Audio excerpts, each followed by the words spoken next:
I apologize for the audio of this chapter. I was experimenting with several venues. The buzz will go away after the first 4 minutes. Chapter 3, The Years Spent Away, His Novitiate in the World. A quotation from St. Philip Neri. The imprint of the Spirit of God is always interior peace and joy. If you want to preserve joy, avoid falsehood like the plague.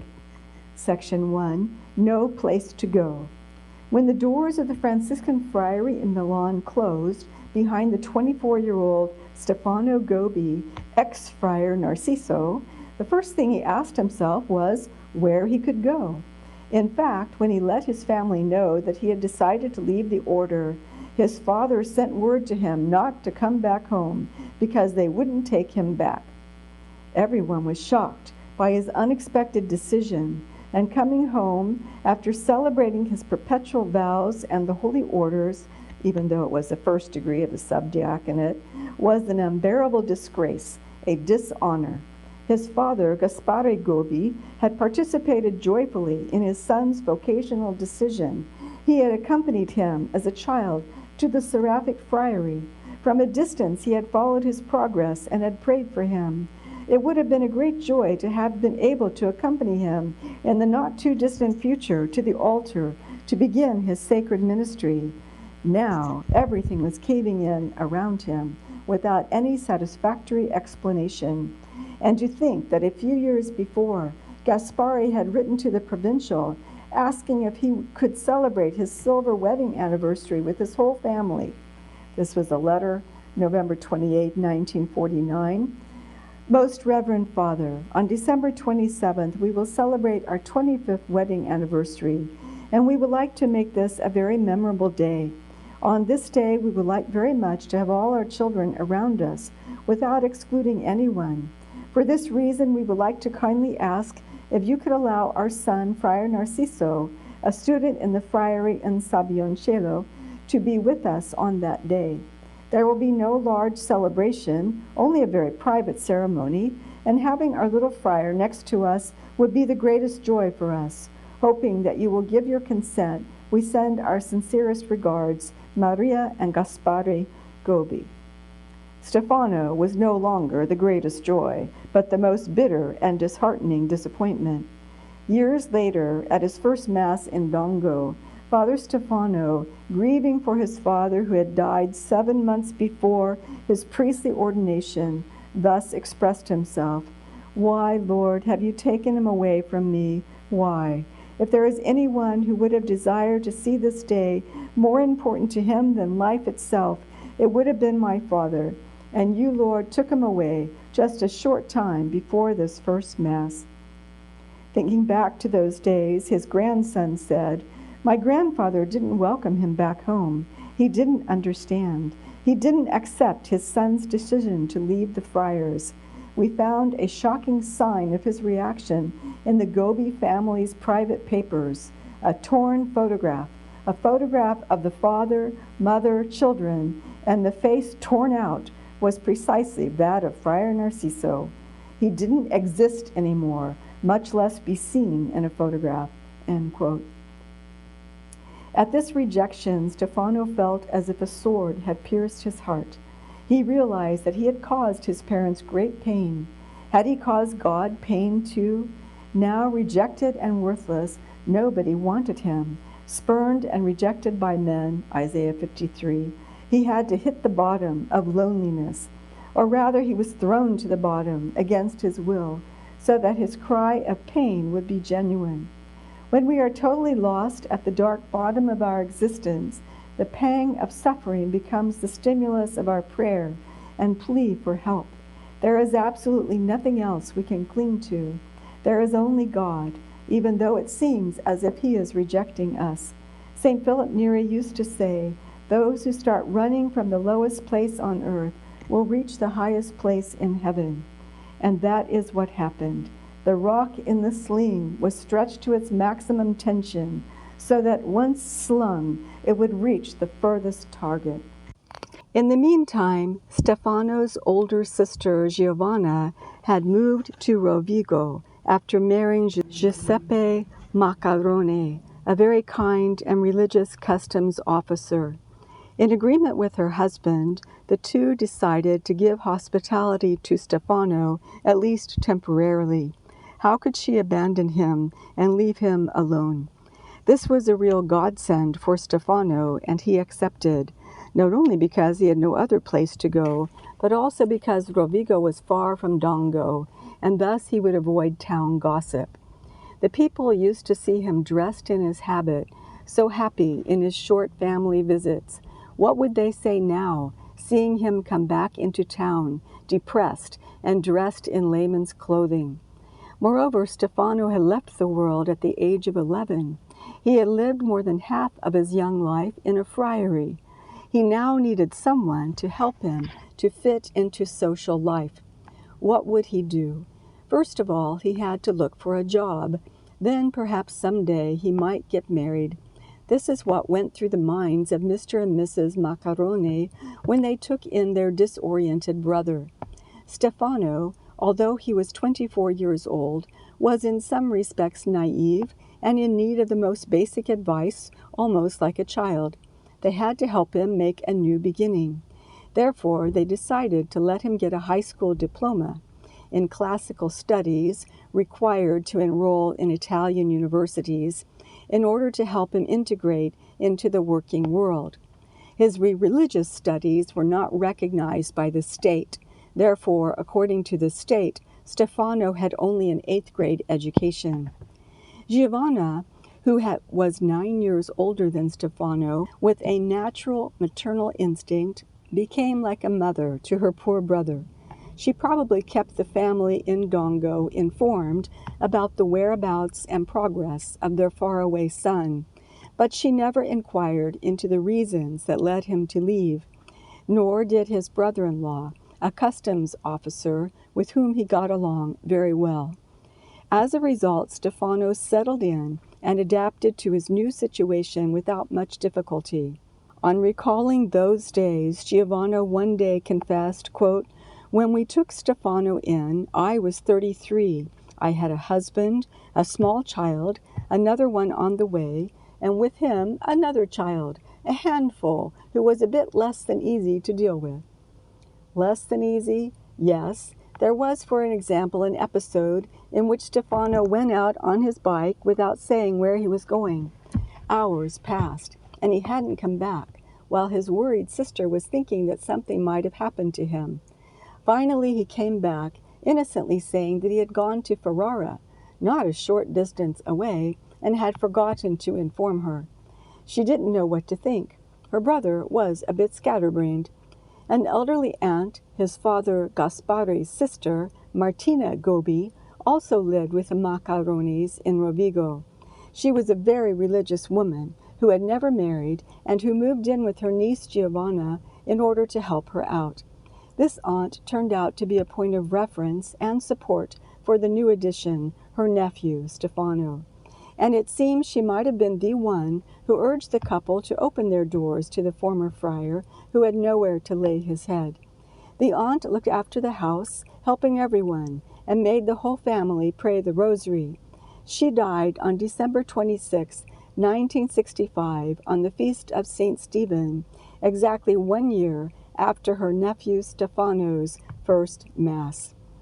One of Stefano's nephews from Rovigo recalls, quote, "He was a friendly and sociable uncle, good at being around us children. I have happy and nostalgic memories of when he used to take us fishing on sunny days. At the same time, he was discreet and kept things to himself." Section, A New Friendship. Stefano began to pick up a normal routine and was now learning how to adapt to life in the world again. He was going to school to get his classical high school diploma, but the seeds of his religious vocation had not gone away. By no means did he want to go back to a friary or involve himself in any other new pursuit. He still felt rejected and emarginated. Could God have possibly deceived him? Why, after so many years, did he find himself thrust unexpectedly into the world for which he felt little attraction? But what was he to do? stay in Rovigo forever? He was grateful to his sister and brother-in-law for having taken him in. He was sociable and friendly, but deep down Stefano felt out of place in Rovigo. He found himself taking walks along the foggy canals of the cold, damp town, thinking about his problems, about the vocation he had not fulfilled, about Our Lady of Tears in faraway Dongo, and about what he should do next. Once, during one of these lonely walks, he was approached by an elderly gentleman who had perhaps noticed him earlier and was struck by that young man who was walking all wrapped in his thoughts. He started a conversation with him to find out if by any chance the boy from the north needed anything. Giuseppe, the providential man's name, offered to introduce him to a young lady who used to spend her time helping needy people. The woman's name was Maria Bolognesi, who at that time was 30 years old. She was indeed a special person, a soul fully devoted to God, who from a young age had offered her life to the Lord as a lay person, taking care of all kinds of needy people, and Stefano became one of them. A few days after that evening encounter, Stefano went to Maria Bolognesi's house, and she welcomed him and listened to his many problems. She realized that the young man was going through a critical time, and during his 2-year stay in Rovigo, she became a true point of reference for him, a spiritual counselor, a person he could turn to with great trust. She was a gift of God for the future founder of the Marian movement of priests, who was running the risk of falling into depression or into a listless and empty life. Section Milan. Stefano's friendship with Maria Bolognesi marked the end of his time in Rovigo, and perhaps thanks to the guidance of this holy woman, he felt inspired to build new foundations for his life, especially elsewhere. It was not that his sister or brother-in-law had put pressure on him to find another place to live. On the contrary, they had gotten used to having him and Aunt Martina around the house. But it was Stefano himself who felt that it was time to go elsewhere in order to have a greater sense of dignity and to open himself up to new possibilities. After finishing his studies and easily obtaining his classical high school diploma, Stefano thought about going to Milan, which in those post-war years offered great job opportunities. Of course, he would have to fend for himself. He didn't have any brothers or sisters there. His house in Dongo was still off limits. However, he had learned to take care of himself, and he didn't fear the challenge of searching for a house and a job in Milan. Divine Providence did not abandon him, and it materialized thanks to the help of a certain Emilia Garbetta of Milan. Who was this woman? Here is the story. Many years before, a young man from Brianza named Dante Garbetta had entered the Gobbi family's life due to a chance overnight stay. He was near the shore of Lake Como, riding his bicycle with a group of friends, when, by surprise, they found themselves wrapped up in darkness as they were approaching Dongo. They looked for a place to stay for the night and were advised to go to the house of the Gobbi family. It was here that Dante noticed, to his pleasant surprise, that he knew one of the children, Pino, whom he had met during a soccer tournament.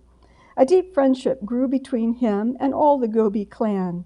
And so when Stefano went to Milan, as a first step for help, he asked Dante's sister Emilia, who in the meantime had gotten married in Milan, if there was room for him at their house.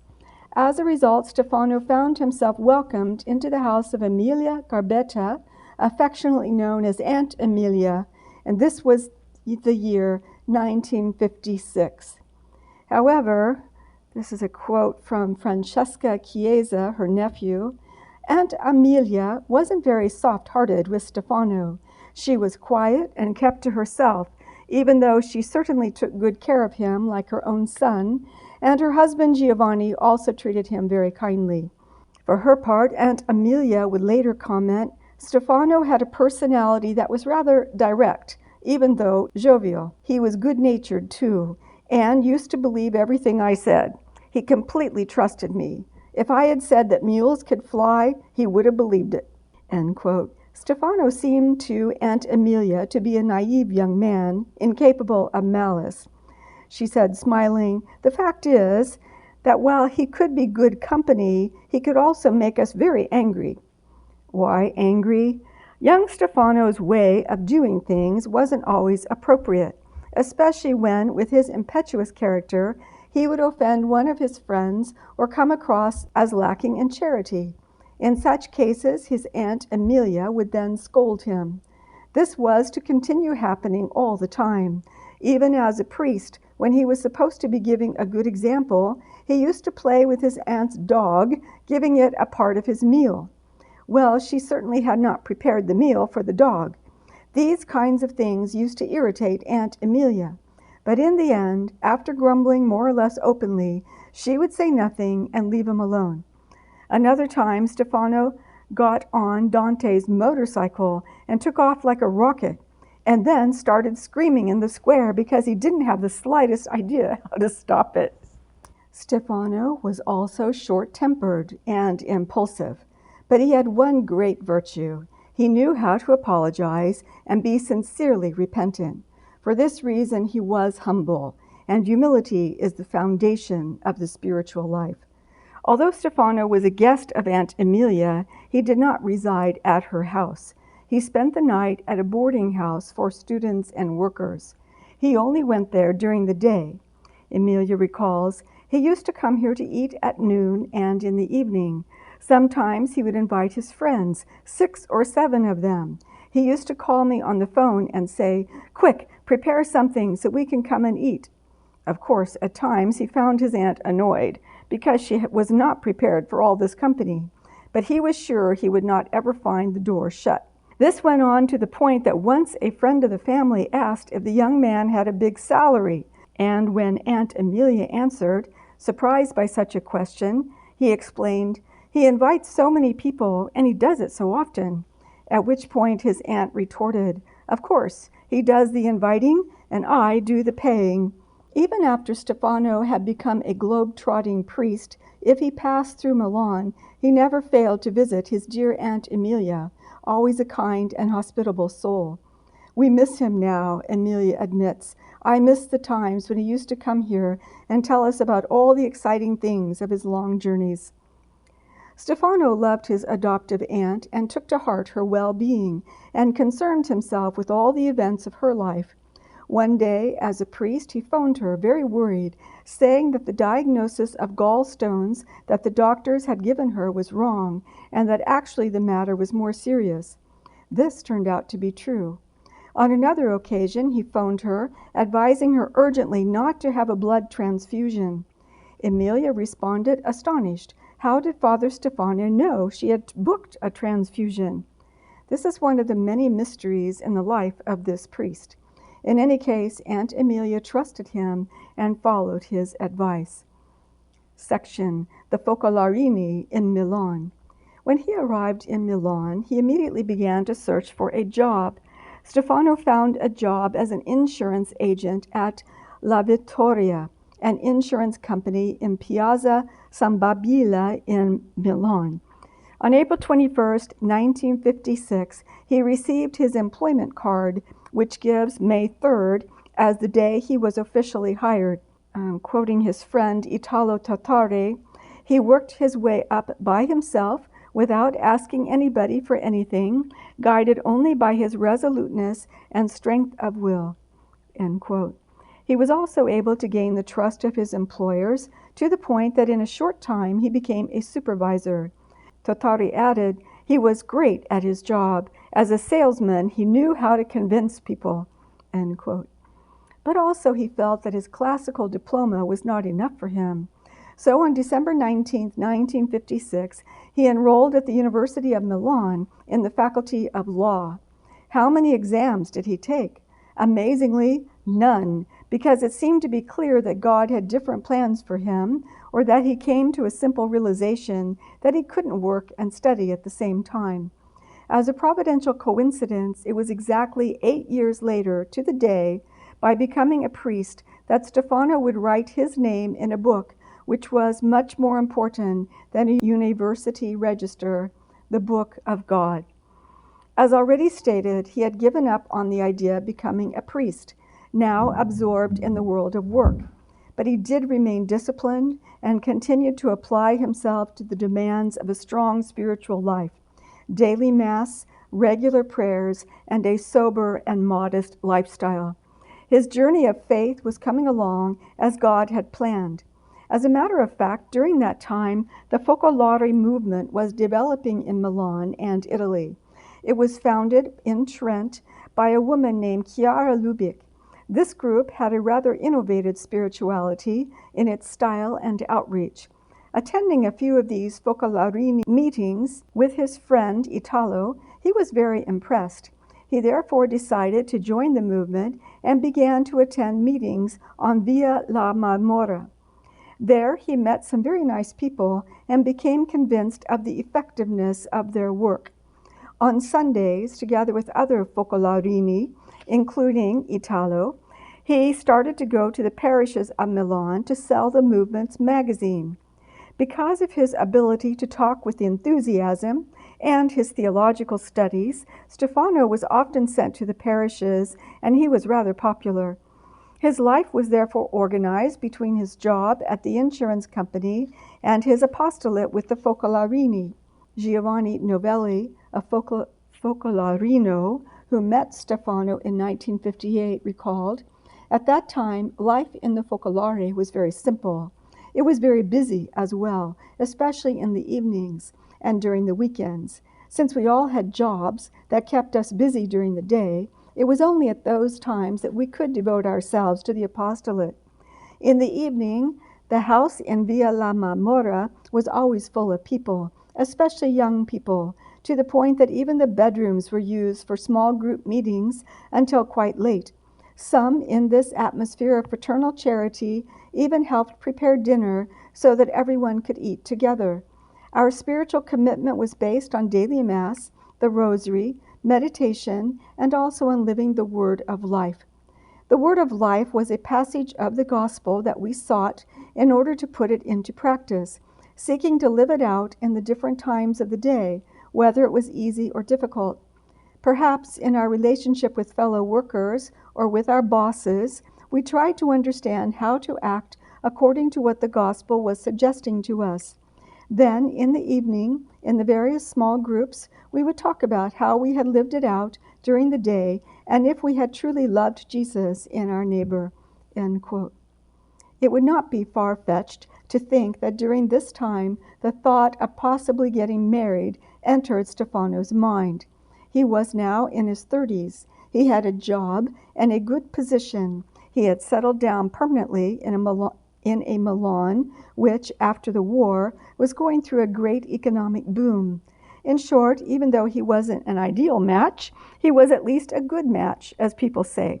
Stefano himself, many years later, laughing, told his friend Francesco Chiesa about the times when Aunt Emilia wanted to introduce him to a certain girl. However, she was, he said, fat, ugly, and her arms were covered with bracelets. Of course, Stefano himself wasn't a pretty sight either, and so, in spite of his aunt's good intentions, this first matchmaking effort turned out to be a big flop. Then, later on, another opportunity arose, which very well might have turned out good. Father Stefano himself said, "I found myself in a situation that could have changed my life. When I used to work in Milan, I was invited to dinner one evening at the house of the manager of a firm in Dongo who lived in Milan. There I met his daughter, a very pretty girl, and it was love at first sight. I wanted to speak with her father in order to test the waters, to find out if the young girl was available or interested in a relationship that might lead to a possible marriage. Therefore, knowing that on the weekends this family had to go to Dongo, I preceded them there without telling anybody, and I anxiously waited to see them. But the family didn't show up, and I was very disappointed.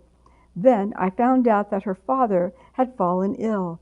In fact, he died shortly afterwards, and with his death, my thoughts of that young girl also died away." Like other young people, Stefano Gobbi, the employee of the La Vittoria Insurance Company, used to go out with his friends for dinner. He was good company, even though his ways were reserved. Italo Totare recalled, he never led a life out of the ordinary. He stayed away from the cinema and going to dances. He primarily did apostolate work with the Focolarini. Once a month, the youth of the Focolare movement, both young men and women, spent a day of retreat at the Sisters of the Instituto Maria Bambina. There was Mass, meditation on love towards one neighbor, on Jesus being abandoned, and on the presence of the Virgin. Stefano never missed one of these monthly retreats. In fact, he looked forward to them with joy. One of the youths, Gianna Novello, states, Stefano seemed to be more and more interested and involved in a life dedicated to living the gospel, strongly characterized by a Marian spirit. Mary was seen as a role model for Christians and therefore a model for all of us. It was here that he probably started to feel himself called again to give his life totally to God, and he talked about it openly. In the Focolare house, in fact, there was the possibility to consecrate oneself as a lay person. End quote. Could this have been perhaps a way to enter the priesthood later on? He didn't say it openly, but perhaps deep in his heart, he nurtured the thought. Nevertheless, the leaders of the movement made him understand that they did not see him well suited for the Focolare community life. This could have been perhaps partly due to his personality, and also partly due to his past with the Franciscans, which was still a burden for him. His friend Italo says, it is true that even though Stefano appreciated the spirit of the Focolarini, he also loved more his independence. We were asked at that time to learn to make sacrifices, yet he loved his freedom. Furthermore, even though he went to the Focolare meetings, he ultimately felt a different call, one that as yet he had no idea where it would lead him. End quote. Section Infinite Desires for God. Gianni Novello adds, knowing his good and sincere commitment, we thought that God certainly had other plans for him and that he should discover them. This led him at a certain point to give up on his desire to be part of the rich community life of the Focolarini. He felt that if he was not able to dedicate himself completely to them, staying there would have meant only part-time service. This he could not accept, especially after the painful experience with the Franciscans. Moreover, he was an all-or-nothing type of person. On January 21st, 1960, he wrote to his friend in Rovigo, Maria Bolognesi, at the present moment, I belong to the Focolare. I think that before making any other move in other directions, I should seek the opinion of the Focolare leadership, from whom I hope to gain the confirmation of God's will. I wrote them in December, but they haven't as yet answered me back. I would like to make my decision in consultation with them. End quote. 2 months later, on March 26, he wrote again to his friend of his decision, saying, in March, I left the Focolare. I finally had the strength to set out again in another direction, but so many contradictions, end quote. It wasn't a matter of failure. He had already begun to feel again that he ought to become a priest, and the Focolare movement did not offer him this opportunity. He writes in January 21st, 1960, to Maria Bolognesi, to Jesus who has called me, I have answered yes. So now I must get to the priesthood by taking the road he wants me to travel, so that I might become one with his will and nothing else. If Jesus wants me to be a priest, he has to show me the way. Rather, he must carry me to the altar himself, or better, Mary must carry me there upon her immaculate heart. End quote.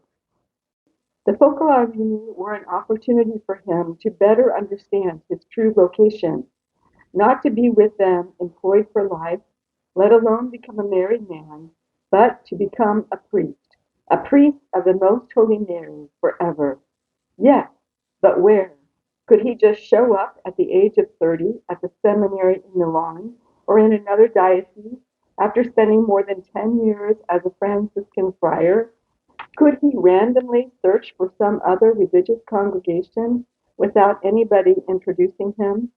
Without a bishop, a parish priest, or a religious who could at least give him some reference. He had no family because the former friar had not yet achieved a full reconciliation with his father. He had no parish. He had absolutely no one. He seemed to be just an anonymous, insignificant employee, but deep down he was on fire. However, the holy woman from Rovigo, Maria Bolognese, who had never abandoned him, intervened in his favor once again. She asked him to knock at the door of an association of lay and religious people which had recently started there in Milan, called the Company of St. Paul. It is not clear how Maria Bolognese knew of the company. These were the mysteries of this holy soul of God. Stefano went and knocked at the door, introduced himself, and was offered a trial period. And what did that blessed young man do? Without the least bit of common sense or caution, he quit his job at the insurance company on the spot. He was certain that they would accept him and that he would stay in the company of St. Paul.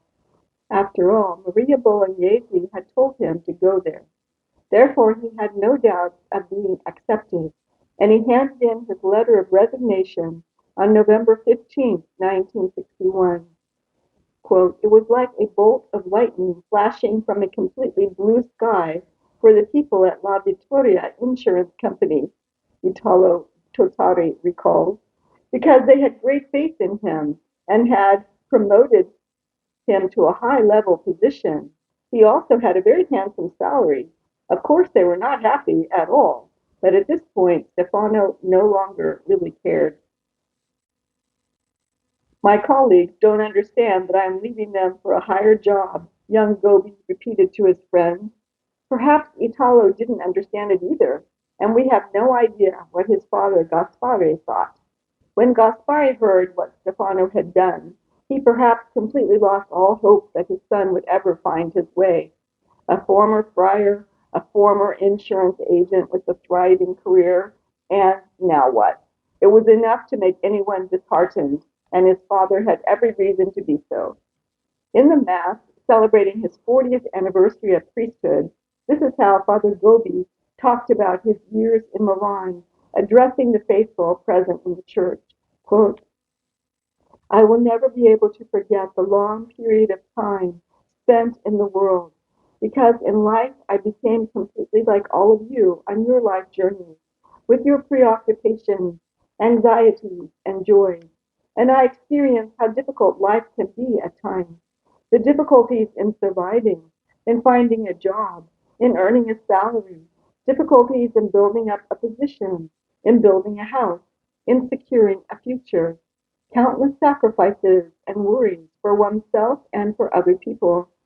By experiencing all the difficulties and problems that all of you go through, perhaps I matured to a way of life that was more concrete, more experienced, and more aware of everyone's problems."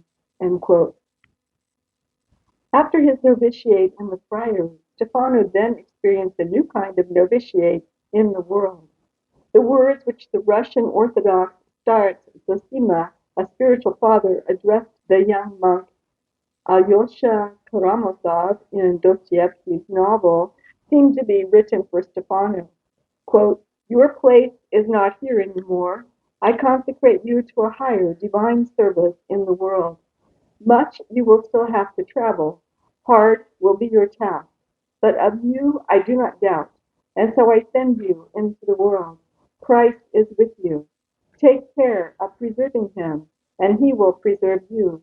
Immense shall be the pain which will appear before your eyes, and in this pain you will be happy. Work, work tirelessly." End quote. These then were the years of Stefano's novitiate in the world. Special years, because, as Our Lady would later say to him, quote, "I have need of humble and courageous priests. It will be through these priests, humble, laughed at, and trampled on, that I will form the cohort that will make it possible